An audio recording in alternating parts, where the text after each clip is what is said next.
Welcome to Biafra Battle Cry TV, where Biafra is not just our identity, it is our faith.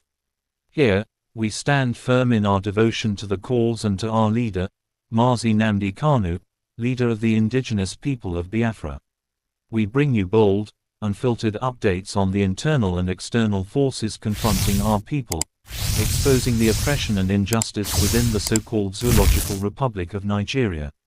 Don't forget to like, share, and subscribe to stay connected to the heartbeat of the resistance. Thanks for watching, and may Biafra rise. We move into the latest news and summary as follows, thanks.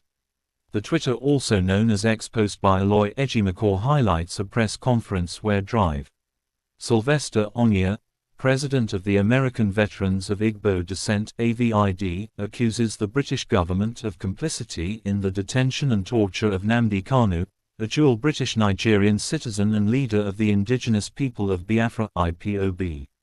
This accusation is rooted in Kanu's illegal rendition from Kenya to Nigeria in 2021, which AVID claims violates international law, specifically Article 2, subsection 4 of the UN Charter, and the UN Convention Against Torture. Nnamdi Kanu's case is significant due to his role in advocating for Biafran independence, a movement that seeks to restore the sovereignty of the Igbo people following the Nigerian Civil War 1967–1970. His kidnap and ongoing detention have sparked international attention, with groups like AVID demanding accountability from the British government, which they allege has abandoned its citizen and colluded with Nigerian authorities despite Kanu's British citizenship. The backdrop to this controversy includes historical tensions and the legacy of British colonial policies in Nigeria, which some argue have contributed to ongoing ethnic and political strife. The involvement of AVID, composed of Igbo veterans from the US military, underscores a growing trend of diaspora communities actively engaging in homeland issues, challenging global powers to address human rights abuses and historical injustices. Dr. Sylvester Onyia's actions and the stance taken by the American military veterans of Igbo descent (AVID) reflect a growing sense of accountability and advocacy within the Igbo community, particularly concerning the case of Nnamdi Kanu. Here are some key points related to this development. Number 1. Muscular advocacy.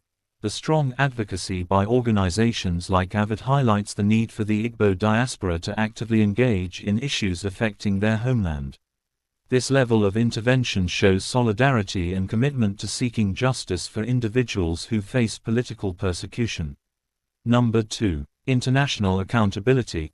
By addressing the British government, AVID emphasizes the role of international actors in Nigeria's political affairs.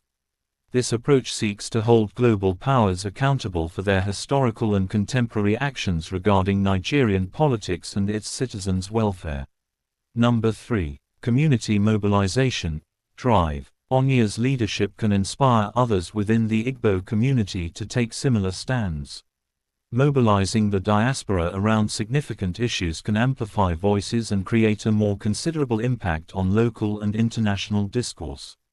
Number 4. Calls for unity and responsibility. The emphasis on collective responsibility within the Igbo community encourages others to reflect on their roles in advocating for justice and human rights. It fosters a sense of unity among those who may feel disconnected from their roots. Number 5. Human rights and legal support. This intervention aligns with broader human rights advocacy, calling for legal protection and support for individuals like Nnamdi Kanu, who face political challenges.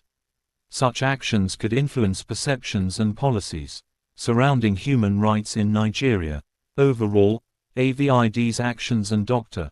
Onyia's leadership assert that every member of the community has a role to play in advocating for justice, bringing attention to issues of political repression, and supporting fellow citizens.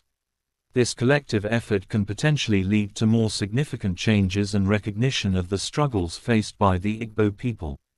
Lovers of freedom. That's it for today's broadcast from Biafra Battle Cry TV, where truth is our weapon and freedom is our mission. We remain unwavering in our loyalty to Mazi Nnamdi Kanu and the liberation of our people. The struggle continues, and so does our voice. Share this message, subscribe, and spread the fire, because every voice counts in the fight for justice. Until next time, stay bold, stay vigilant, and stay Biafran. Biafra lives. Biafra rises. Biafra is our destiny. E.say. E.say. E.say.